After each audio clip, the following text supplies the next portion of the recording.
kepada Pak Nabil. Assalamualaikum warahmatullahi wabarakatuh. Alhamdulillahirabbil alamin wassalatu wassalamu ala asrofil anbiya wal mursalin sayyidina Muhammadin wa ala alihi washabihi ajmain amma ba'du. Yang kami hormati Ibu Hajah Ermalena, Wakil Ketua Umum DPP P3 yang bergabung via Zoom dalam diskusi hari ini. Yang kami hormati para narasumber yang turut bergabung dan juga hadir pada kesempatan pagi ini. Yang pertama saya menyapa Profesor Dr. Siti Zuhroh, Mbak Wiwi. Yang kami hormati Pak Ilham Saputra, anggota KPU RI. Ini kolega lama, pada periode lalu sering kita rapat-rapat di Komisi 2. Dan juga kami hormati Pak Muhammad Afifuddin, anggota Bawaslu RI. Ini juga dulu sama, satu periode yang lalu sering satu ruangan membahas khususnya terkait dengan pemilu. Ada juga kami menyapa Pak Alwan Riantobi, Kornas JPPR, yang juga hadir melalui Zoom. Ini aktivis kepemiluan. Biasanya kalau teman-teman dari JPPR banyak juga yang jadi penyelenggara pemilu, baik di nasional maupun di daerah. Siapa tahu Pak Alwan ini nanti penerusnya Pak Afif ini. Yang kami hormati juga Bapak Irfan Pulungan, praktisi hukum yang sudah menjalankan tugas saat ini sehari-hari di kantor staf kepresidenan selaku tenaga ahli utama bidang Polhukam. Terima kasih para Irfan sudah hadir di diskusi ini, dan kemarin juga pemilu kemarin juga satu TKN dengan saya. Beliau direktur hukum, saya sendiri wakil direktur saksi. Serta kami menyapa rekan-rekan media yang juga hadir turut bergabung melalui Zoom, dan juga peserta yang hadir dari hampir dari beberapa daerah di Indonesia. Ada dari Bangka Belitung, dari Belitung malahan, dari Lampung, Jawa Timur, Kalimantan, dan beberapa daerah lainnya. Dan juga para hadirin, anak-anak muda yang hadir di ruangan ini, baik selaku kader P3, selaku pengurus departemen, maupun yang berasal dari kalangan luar yang memiliki konsen terhadap isu-isu kepemiluan. Terima kasih semuanya sudah bergabung dalam diskusi kita pagi hari ini terkait acara bedah buku yang kami susun, Pemilu Serentak 2019, Catatan Pengalaman di Indonesia, yang ini merupakan hasil renungan ataupun catatan-catatan kecil sejak persiapan pemilu hingga selesai pelaksanaan pemilu, yang sebenarnya dimaksudkan buku ini diterbitkan dan di-launching, didiskusikan setahun sejak pelaksanaan pemilu. Target kami waktu itu tanggal 17 April 2020 akan didiskusikan, tetapi apa daya, Indonesia menghadapi bencana non-alam, bencana kesehatan, ada bencana COVID, sehingga ditunda termasuk proses pencetakannya, dan baru selesai bulan-bulan ini. Dan alhamdulillah pagi ini kita sudah bisa mendiskusikan. Tentu yang kami tulis dalam buku ini merupakan pengalaman-pengalaman yang ada dalam pelaksanaan pemilu 2019, dan ini hanya sebagian pengalaman. Tentu ini hanya sebagian pengalaman-pengalaman yang ada dalam pelaksanaan pemilu 2019. Di luar buku ini, pasti lebih banyak lagi pengalaman-pengalaman yang belum kami ulas ataupun tercecer. Itu tidak lain karena memang keterbatasan waktu, dan setelah pelaksanaan pemilu kemarin, setelah periode DPR yang baru, kami coba buka lagi catatan-catatan yang pernah saya tulis, dan diupdate kembali, diuraikan menjadi sebuah kalimat, dan menjadi buku ini, dan kami dibantu oleh beberapa teman untuk mengumpulkan bahan-bahan yang ada. Bapak-bapak, ibu-ibu yang kami hormati, Sebenarnya apa yang saya tulis ini mungkin juga dirasakan oleh para praktisi maupun ilmuwan pemilu yang banyak hal kita alami bersama, bahkan karena baru pertama kali dilakukan pemilu serentak di Indonesia, banyak beberapa hal yang menarik untuk diulas dan paling tidak menjadi referensi bagi penyusunan regulasi pemilu ke depannya. Ini tentu saja yang dikumpulkan dalam buku ini semuanya masalah. Semua masalah yang kami temukan, yang kami rasakan. Tentu untuk mencari solusi di sini tidak ada. Solusinya nanti dari diskusi ini, dari masukan para pakar, para pegiat pemilu untuk dirumuskan menjadi rujukan dalam penyusunan regulasi. Apalagi hari ini revisi Undang-Undang Pemilu sudah masuk prolegnas prioritas dan sedang disusun draftnya oleh Komisi 2 DPR dan ada korelasinya. Jadi kalau misalkan khususnya kader-kader P3 yang beberapa waktu lalu sering japri ataupun menghubungi saya, bagaimana kok bisa mendapat suara banyak 227.170 suara, yakinlah dan dijamin di buku ini tidak ada. Gitu. Karena itu strategi rahasia perusahaan, tidak boleh ditulis di buku ini. Gitu. Nanti diskusinya pribadi aja, tapi ini lebih pada pengalaman-pengalaman umum yang terjadi dalam pelaksanaan pemilu. Kita mulai, saya singkat saja, nanti bisa diulas oleh teman-teman yang lain. Paling tidak ada beberapa yang coba kami soroti, mulai dari persiapan penyelenggaraan pemilu. Pertama, regulasi Undang-Undang 7 tahun 2017 itu terbitnya agak terlambat. Terbitnya agak terlambat, idealnya 2 tahun sebelum pemilu itu sudah siap, tapi ini tidak. 2 tahun sebelum pemilu 17 April 2019, 17 April 2017, RUU Pemilu masih dibahas. RUU Pemilu masih dibahas, sehingga menyebabkan apa? Keterlambatan dalam pengesahan RUU ini menyebabkan persiapan teknis di lapangan mengalami banyak kendala. Padahal pemilu kita 2019 pertama kali dilakukan secara serentak. Jeda waktu dari RUU Pemilu disahkan menjadi undang-undang menuju tahapan itu sangat singkat sekali. Kalau tidak salah tidak sampai 2 bulan. Padahal KPU harus menyiapkan peraturan-peraturan teknisnya. Belum lagi konten RUU-nya yang digugat ke Mahkamah Konstitusi. Dan itu harus menjadi catatan kita bersama dalam penyusunan RUU Pemilu hari ini harus lebih cepat. Harus lebih awal dibanding tahun-tahun sebelumnya. Ya, keterlambatan itu karena draft dari pemerintah juga terlambat masuk.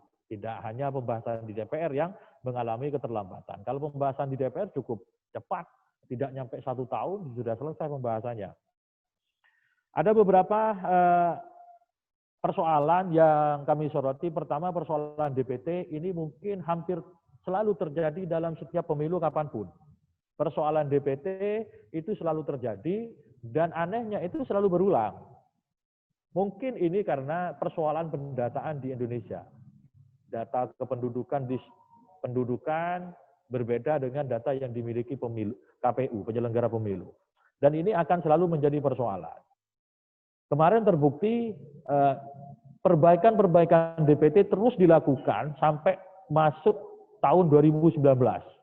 Bahkan di beberapa kecamatan kami nilai ada perubahan-perubahan DPT, penambahan-penambahan DPT yang kadang penambahannya di luar kewajaran. Tetapi semua itu terverifikasi karena sudah mendapatkan pengawasan dari Bawaslu, ya sudah. Padahal kalau kita mau jujur, beberapa waktu setelah pelaksanaan pemilu, dilaksanakan pelaksanaan pilkades serentak, pemilihan kepala desa secara serentak. Bisa dicermati oleh bapak-bapak, ibu-ibu semua, DPT pemilu presiden, DPT pemilu 2019, dengan DPT pemilihan kepala desa di masing-masing desa, itu pasti mengalami perubahan signifikan. Pasti mengalami perubahan yang signifikan. Entah ini masalahnya di mana, bisa jadi karena ketika pilkades, orang-orang yang memiliki hak pilih ketika pemilu, mereka merantau, tetapi jumlahnya sangat tidak wajar, jomplang, sangat jauh. Bahkan satu desa, selisih antara jumlah pemilih pilkades dengan jumlah pemilih pemilu itu ribuan. Ini bisa dicek nanti teman-teman JPPR, bisa dicek melakukan penelitian di setiap desa yang melaksanakan Pilkades, yang jumlah DPT-nya bisa disandingkan dengan jumlah DPT pemilu. Padahal ya namanya pemilih, baik itu pemilih Pilkades maupun pemilih pemilu, ya orangnya itu-itu juga. Tetapi perbedaannya sangat jauh. Kalau selisih misalkan 100 orang ataupun 200 orang lah masih batas toleransi. Tetapi kalau perbedaannya sampai di atas 1000, ini pasti ada persoalan. Itu masih terkait DPT. Yang berikutnya terkait juga aturan modernisasi dari KPU terkait pendataan. KPU menerapkan sistem informasi partai politik atau SIPOL yang selanjutnya menjadi silon. Meskipun di undang-undang ini tidak diatur, tetapi KPU berinisiatif melakukan perbaharuan sistem pendataan partai politik dengan melakukan sistem membuat aplikasi namanya sistem jaringan, sistem informasi partai politik. Tentu ini bagus untuk terobosan kepemiluan kita ke depan. Tetapi dihadapkan pada infrastruktur yang dimiliki oleh masing-masing daerah, memang gelagapan. Namun karena dipaksa, seberapa berat, seberapa rumit, seberapa susahnya infrastruktur yang ada, karena itu dipaksa oleh sebuah aturan, akhirnya bisa. Baik SIPOL maupun SILON, akhirnya bisa diterapkan, meskipun tertatih-tatih. Saya mau bercerita, di PP3 sendiri, saya dipasrai waktu itu untuk mengawal pencalonan SIPOL maupun SILON, kami sangat kesusahan untuk daerah-daerah tertentu di Indonesia bagian timur. Di satu kabupaten sinyalnya tidak ada gitu. Jangankan update sinyal aja nggak ada. Gitu. Sehingga kita pakai jurus pamungkas, semuanya ditarik ke Jakarta, diupdate dari Jakarta. Jadi laporannya dari bawah by phone, by telepon, kita update, masukkan input data ke SILON maupun SIPOL maupun SILON di Jakarta. Dan ini juga dialami oleh partai-partai yang lain, tidak hanya dari Partai Persatuan Pembangunan. Bahkan ada beberapa partai yang tidak lolos SIPOL, tetapi diloloskan berdasarkan keputusan Bawaslu. Karena Bawaslu berdalih, ya SIPOL tidak diatur di undang-undang. PKPU dianggap melampaui undang-undang. Tetapi bagi partai yang sudah siap, ya tidak perlu bersidang di Bawaslu, tapi sudah bisa menyesuaikan dengan aturan yang ada. Ada beberapa yang kami catat, yang dilakukan KPU sebenarnya bagus, tetapi kadang melampaui ketentuan perundang-undangan. Di antaranya larangan mengenai mantan napi koruptor. Nah, ini jadi problem. Bahkan saya waktu itu di salah satu televisi swasta, kami resmi katakan bahwa PKPU yang dikeluarkan oleh KPU itu melanggar undang-undang. Tapi karena itu sudah dinormakan oleh KPU, tetap diberlakukan. Hingga akhirnya dibatalkan oleh Mahkamah Agung. Untuk kasus ini Mahkamah Agungnya tepat dan cepat dalam memutus perkara. Beda dengan persoalan Pilpres, meskipun itu tidak berpengaruh, tetapi kan agak lambat. Nah, ternyata terbukti apa yang diatur oleh KPU dibatalkan oleh MA. Walaupun kemudian belakangan ini ada tafsir lagi dari Mahkamah Konstitusi terkait mantan napi koruptor harus jeda waktu 5 tahun untuk maju sebagai calon kepala daerah. Itu tentunya menjadi rujukan dalam pencalonan pejabat publik lainnya, termasuk dalam pengaturan di Undang-Undang Pemilu. Yang kami hormati Bapak-Bapak, Ibu-Ibu, yang menjadi sorotan juga terkait keserentakan pemilu ini, kami selaku pelaku pemilu, pelaku politik, peserta pemilu, dihadapkan pada kerumitan ketika pemilu dan Pilpres dilakukan secara serentak. Apa yang terjadi, saudara-saudara? Perhatian masyarakat, bahkan perhatian dari sebagian penggiat pemilu, bahkan juga perhatian dari media, itu lebih banyak tersorot kepada persaingan kontestasi pemilu presiden. Hampir dilupakan kalau ada pemilu legislatif. Semua perdebatan, semua isu di masyarakat tiap hari adalah pemilu presiden. Dampaknya apa? Pemilu legislatif terlupakan. Sehingga yang diharapkan adanya dampak elektoral, kotel efek, dampak apa? Efek ekor jas terhadap partai-partai pengusung itu tidak pernah ada. Yang merasakan langsung dampak dari pencalonan presiden Itu bisa dilihat nanti teman-teman JPPR mungkin akan menilai kalau kami tidak etis lah. Tapi harus jujur diakui bahwa mayoritas partai politik itu tidak merasakan manfaatnya dampak dari kotel efek yang dimaksudkan disampaikan oleh beberapa teori pemilu di dunia. Hanya mungkin 2 partai politik yang merasakan dampak secara langsung. Sisanya ya bekerja sendiri. Kalau calegnya tidak bekerja, ya tidak akan berhasil meraih suara maksimal. Maka di partai politik disiasati, ada pihak-pihak yang fokus kepada pilpres, ada pihak-pihak yang fokus kepada pileg. Ada 2 pihak yang fokus ke pileg dan pilpres. Tapi mayoritas memang mengalami pemecahan. Karena berat, di satu sisi memikirkan pilpres, di sisi yang lain harus memikirkan pemilu legislatif. Belum lagi di daerahnya misalkan kehendak mayoritas masyarakatnya berbeda. Misalkan di dapil kami di Madura, Partai P3 menjadi pengusung Jokowi Kiai Ma'ruf Amin. Mau tidak mau saya sebagai kader partai harus mengkampanyekan Jokowi Ma'ruf Amin. Tetapi kehendak publik mayoritas masyarakatnya adalah pendukung Prabowo Sandi. Sejak periode 2014. Itu pemilih fanatik di Madura. Bahkan hasil pemilunya 80% dimenangkan oleh 02. Bisa dibayangkan betapa rumitnya caleg-caleg dari partai pengusung 01 untuk mengkampanyekan pilpres di daerah dapil Jatim 11 Madura. Ya untung kita jago silat semua sehingga saya bisa lolos dari perangkap-perangkap itu dan masuk 10 besar perolehan suara tingkat nasional. Meskipun di dapil saya Prabowo Subianto dan Sandiaga Uno yang menang. Dan sampai sekarang pertentangannya itu masih terasa. Padahal Prabowo-nya sendiri sudah masuk ke kabinet menjadi Menteri Pertahanan. Nah, ini juga kaitannya dengan apa? Persaingan semasa kampanye. Kalau kita lihat kampanye kita hari kemarin itu lebih banyak mendominasi kampanye-kampanye yang kurang produktif. Jadi jujur saja, berbicara tentang program pemerintah, program calon presiden, program calon legislatif itu tidak ada bunyinya di masyarakat. Yang banyak bunyi justru adalah kampanye-kampanye berbau hoax. Itu lebih mudah dicerna oleh masyarakat. Ini menjadi PR bagi kita semua. Contoh misalkan, Pak Jokowi dianggap anggota PKI. Padahal itu jelas-jelas hoax. Tetapi oleh kalangan masyarakat tertentu itu mudah lebih dicerna dibanding program Pak Jokowi membangun jalan tol Trans Jawa, membangun infrastruktur Trans Papua. Itu bagi haters-haters Jokowi ataupun pihak-pihak yang tidak mendukungnya, itu termasuk juga apa program dari Pak Prabowo tidak juga menjadi magnet bagi masyarakat. Yang menjadi magnet justru kampanye-kampanye yang bersifat hoax. Misalkan kita tahu semua ada kasus Ratna Sarumpait, ada kasus apalagi mak-mak pepes itu. Kalau memilih si A ini nanti LGBT dan semacamnya. Justru yang begitu yang lebih marah di masyarakat. Padahal kita tahu yang namanya buzzer, kelompok-kelompok buzzer itu merupakan pasukan non ideologis.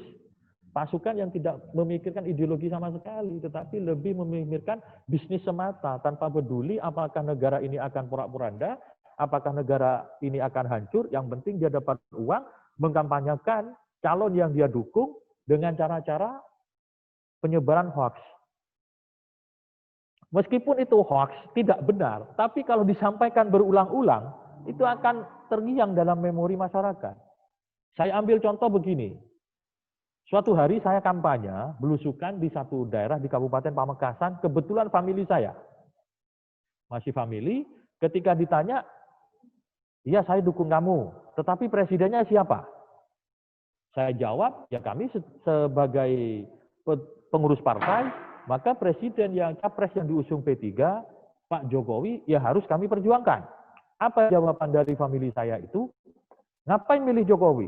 Wong dia PKI. Sampai segitunya masuk dalam benak masyarakat. Padahal itu jelas-jelas berita hoax, berita kebohongan, tetapi disebarkan berulang-ulang, tertanam dalam alam bawah sadar masyarakat.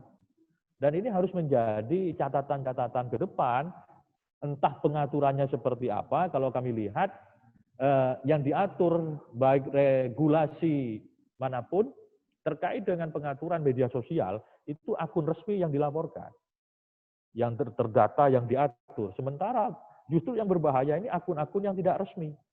Akun-akun yang tidak resmi, yang memporak-porandakan sisi kehidupan kita. Bapak-bapak, ibu-ibu, kami coba mempersingkat lagi. Kita ingat misalkan, biar tidak selalu seolah-olah saya terlalu bias Jokowi, tidak.